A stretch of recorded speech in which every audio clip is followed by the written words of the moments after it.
বাংলায় স্থানীয় সংবাদ শুনবেন।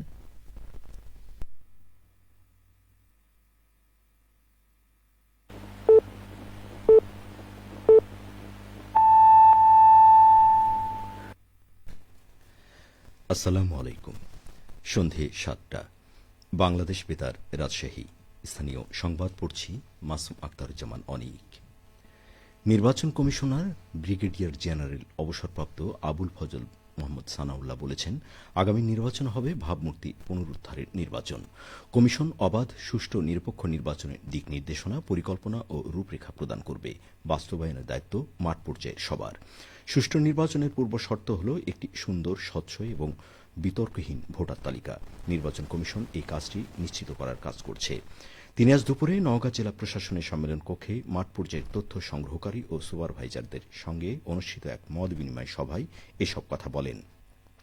এ সময় তিনি নির্ভুল ভোটার তালিকা প্রণয়নে সকলকে দিক নির্দেশনা ও পরামর্শ প্রদান করেন। মতবিনিময় সভায় জেলা প্রশাসক মোহাম্মদ আব্দুল আওয়াল, পুলিশ সুপার সাফিউল সারোয়ার, জেলা নির্বাচন অফিসার মোহাম্মদ আব্দুল মুতালিব ও অন্যান্য সরকারি কর্মকর্তাগণ অংশ নেন। জাতীয় নিরাপদ খাদ্য দিবস উপলক্ষে আজ রাজশাহী জেলা প্রশাসকের সম্মেলন কক্ষে নিরাপদ খাদ্য বিষয়ক এক সেমিনার অনুষ্ঠিত হয়। অনুষ্ঠানে প্রধান অতিথি হিসেবে উপস্থিত ছিলেন স্থানীয় সরকার বিভাগের পরিচালক পারভেজ রায়হান। প্রধান অতিথি বলেন, একসময় আমাদের সমস্যা ছিল অপুষ্টি, কিন্তু এখনকার সমস্যা হচ্ছে অতিপুষ্টি, যা শরীরে খুব বড় ধরনের বিপদ ডেকে আনে।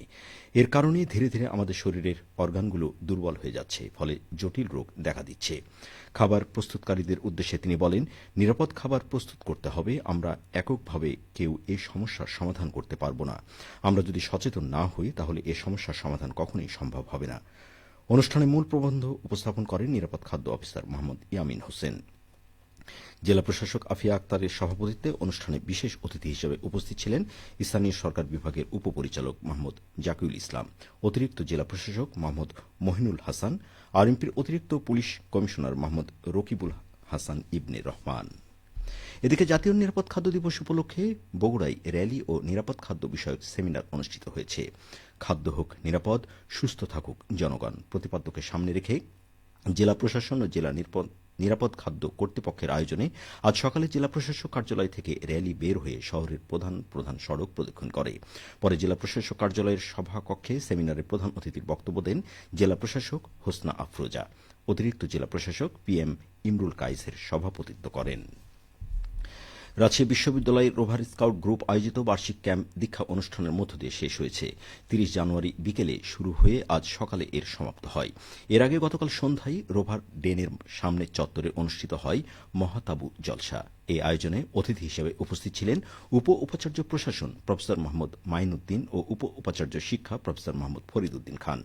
রাজশাহী বিশ্ববিদ্যালয়ের রোভার স্কাউট গ্রুপের সম্পাদক প্রফেসর মোহাম্মদ রেজাউল করিমের সভাপতিত্বে এই অনুষ্ঠানে অন্যতম রোভার স্কাউট লিডার, জনসংযোগ দপ্তরের প্রশাসক প্রফেসর মোহাম্মদ আক্তার হোসেন মজুমদার শুভেচ্ছা বক্তব্য রাখেন। এই ক্যাম্পের ইনচার্জ ছিলেন অরূপ বৈষ্ণব ও ক্যাম্প সচিব ছিলেন মোহাম্মদ সাইফুদ্দিন। রাজশাহী মেট্রোপলিটন পুলিশের সাইবার ক্রাইম ইউনিটের সহায়তায় উদ্ধার হওয়া মোবাইল ফোনগুলো আনুষ্ঠানিকভাবে প্রকৃত মালিকদের কাছে হস্তান্তর করা হয়েছে। আজ রাজশাহী মেট্রোপলিটন পুলিশের সদর দপ্তরের কনফারেন্স রুমে মোবাইল হস্তান্তর অনুষ্ঠানের আয়োজন করা হয়। অনুষ্ঠানে আরএমপির পুলিশ কমিশনার মোহাম্মদ আবু সুফিয়ান উদ্ধারকৃত মোবাইল ফোনগুলো প্রকৃত মালিকদের হাতে তুলে দেন। এ সময় পুলিশ কমিশনার বলেন, হারানো মোবাইল ফোন উদ্ধার করা অত্যন্ত জটিল ও সময় সাপেক্ষ বিষয়।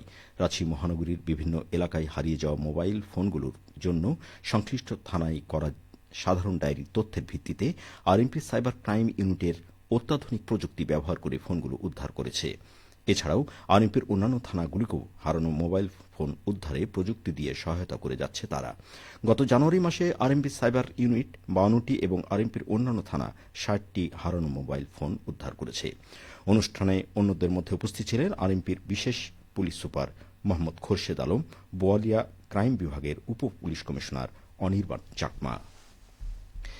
এসো দেশ বদলাই পৃথিবী বদলাই এই প্রতিপাদ্য বিষয়ে আজ নাটোর সদর উপজেলায় তারুণ্যের উৎসব উদযাপন উপলক্ষে চিত্রাঙ্কন প্রতিযোগিতা অনুষ্ঠিত হয়েছে। উপজেলা পরিষদ হলরুমে জুনিয়র গ্রুপে আমার চোখে আগামী বাংলাদেশ এবং সিনিয়র গ্রুপে জুলাই বিপ্লব এবং আগামী বাংলাদেশ শীর্ষক চিত্রাঙ্কন প্রতিযোগিতা অনুষ্ঠিত হয়। প্রতিযোগিতা শেষে বিজয়ী শিক্ষার্থীদের মাঝে পুরস্কার ও সনদ প্রদান করেন উপজেলার নির্বাহী অফিসার আক্তার জাহান সাথী। এ সময় উপজেলা পর্যায়ের কর্মকর্তাগণ উপস্থিত ছিলেন। সবশেষে আবহাওয়া। আজ রাজশাহীতে সর্বোচ্চ তাপমাত্রা ছিল 28 ডিগ্রি এবং সর্বনিম্ন 14.8 ডিগ্রি সেলসিয়াস। সন্ধে 6টায় বাতাসে আপেক্ষিক আর্দ্রতার পরিমাণ ছিল 76%। রাজশাহী পার্শ্ববর্তী এলাকায় আগামীকাল সূর্যোদয় ভোর 6:46। সংবাদ শেষ হল। আমাদের পরবর্তী স্থানীয় সংবাদ প্রচারিত হবে আগামীকাল সকাল 8:10।